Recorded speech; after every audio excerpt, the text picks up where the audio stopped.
What's up, YouTube? I am here with an up-and-coming duelist, Owen King. He won the UK Dragon Duel Championship. Owen, how you feeling? I'm feeling good. It was surreal seeing like it happening.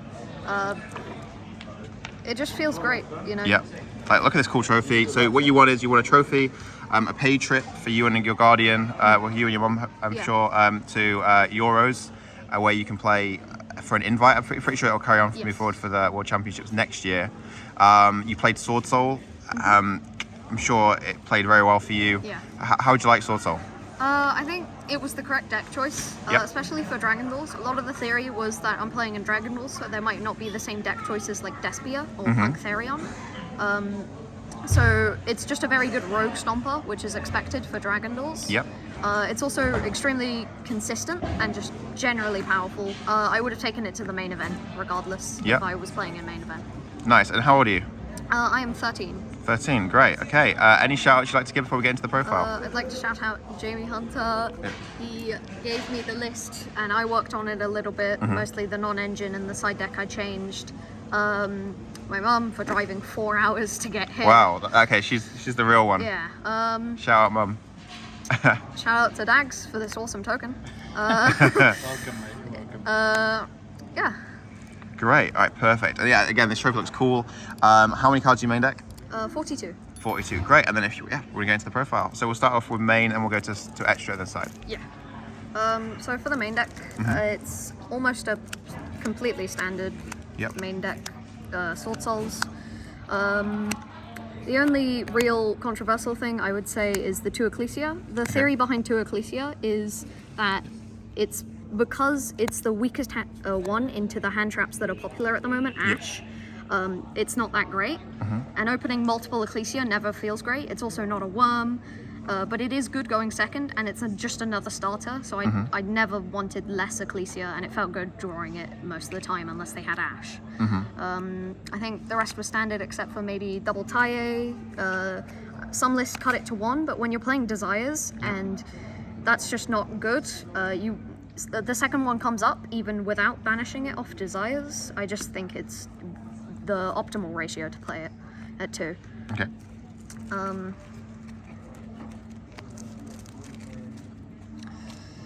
And for the Tenyis, this is the meat of the deck, the best part. Yep. I don't play Shatana or Circle. So I got 3 of the Light, the Dark, and the Earth because they're the best ones. Yep. Vishuda was crazy the whole time. Ashuna and Adhara baiting Ash with an Emergence or a Desires and then going off into the Tenyi combo was really good. Vessel has been like extremely powerful. Whenever I've resolved Vessel, I felt like in a really good position because it gives you follow-up, it lets you break boards, it's crazy resolving Vessel. Sending a Vishuda and adding like an Ashuna or an Adhara is really powerful, and then doing the combo turn 1 to make Chaofeng or Draco Berserker to play around hand traps is really strong. So that's why I maxed out on Vessel, and I don't like Shatana or Circle. Circle feels like a win more card. It's only good in certain interactions, and it's not good versus Despia. Yep. Shatana is terrible to draw, and just drawing it felt good, not good. Yep. And then, that's about it. Oh, good answer, man. Yeah. You know the deck. Yeah. And then for the non-engine, we play 2 Desires. Yeah. Crazy card. Don't know why they put it to 2. I drew Desires off Desires way too much. That was very unfortunate.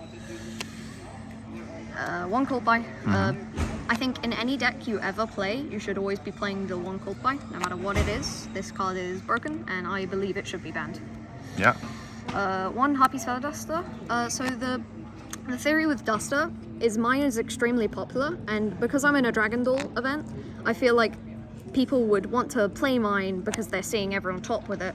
It's just extremely powerful versus a lot of like the Flunder matchup and the Eldritch matchup, which are quite struggles for Swordsoul. It's also strong versus the mine, of course, so just out to that. I just think it was a correct deck choice, and it came up a lot where I drew it and it was strong. Yeah.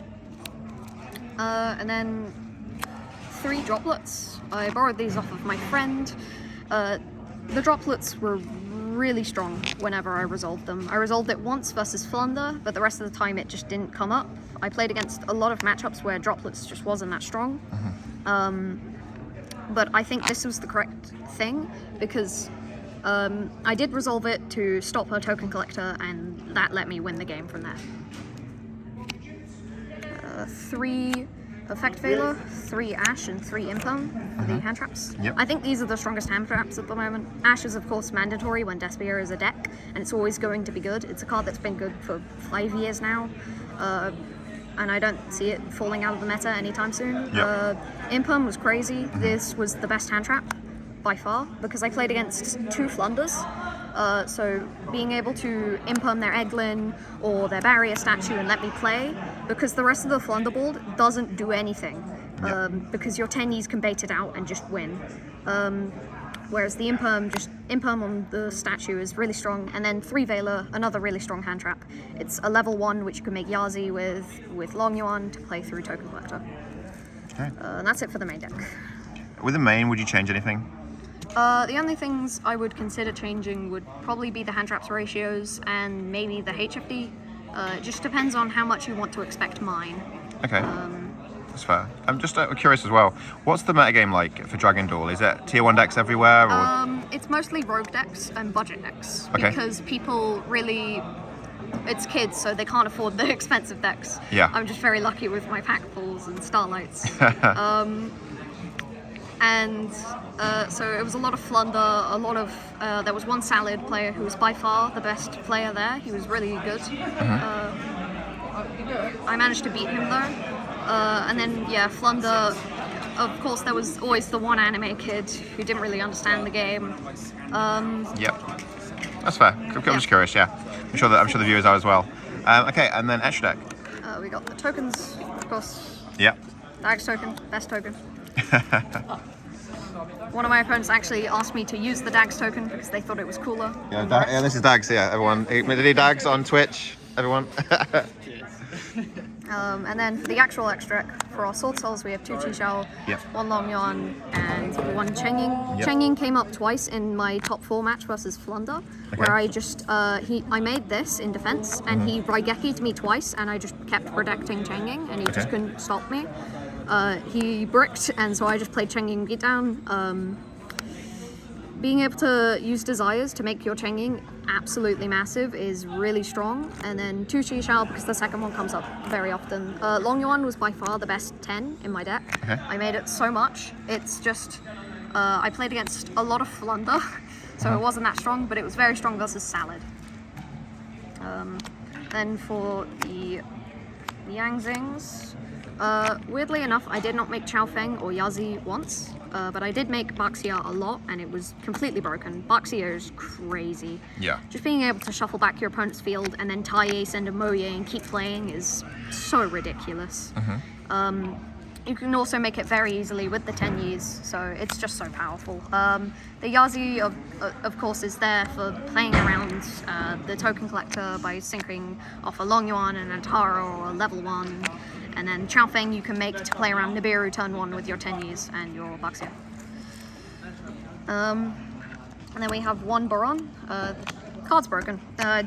Whenever I made it, I felt really strong. Like, making it going second to pop something and then have a negate on follow-up is really strong. The fact that it gives you follow-up by itself is so nice.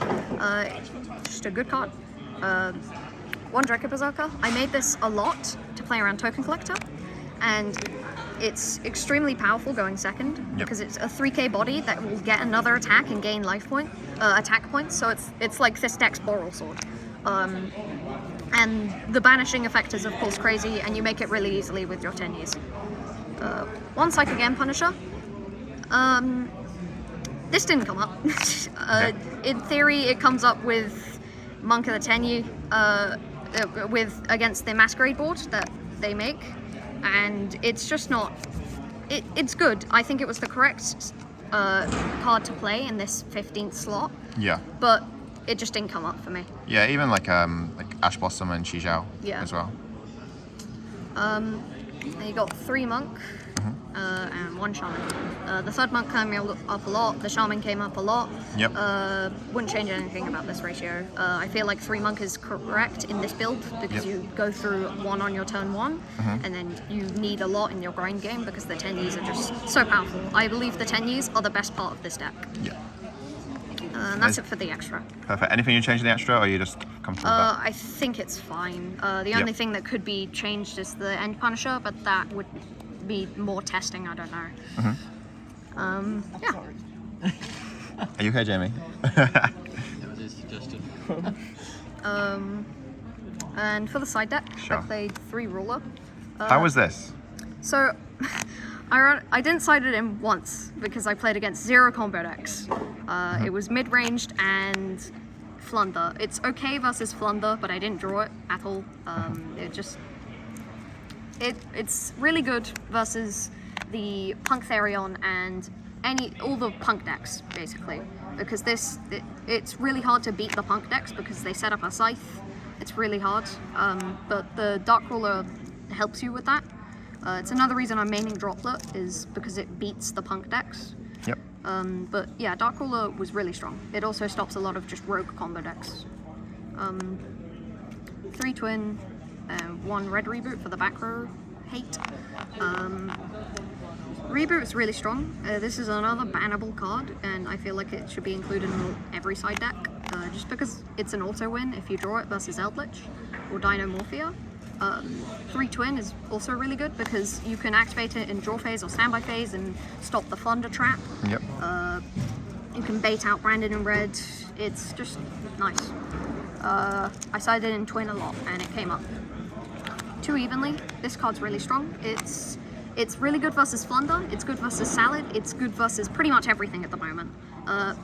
Just being able to clear a board and make it face down, banishing face down, is so crazy. I sided this in a lot, and when it came up, it was extremely powerful. And then for the final 6 floodgates, because you've got to play the 6 floodgates in Swordsoul in your side deck. D-Barrier came up in a side event I played in on the Saturday, where I D-Barriered in the Mirror and called Synchro, and they just couldn't play. And then Anti-Spell came up versus Salad to stop him from using Desires to draw side cards, or using Lightning Storm or something like that. Siding the Anti-Spells in versus Flunder is really strong, because if you make Chi-Shao plus Anti-Spell, they cannot beat that board. They have to draw Imperm to beat it. And then D-Barrier, because it beats Despia, it beats Swordsoul, it's extremely powerful. Yeah, busted card, for sure. All right, Owen, great profile. It sounds like you know the deck very well. And you gave some great answers. So, Owen, I think you're going to be a great up-and-coming duelist for the UK. And again, congratulations on your win. And we'll all see you at the European Championships. Thank you.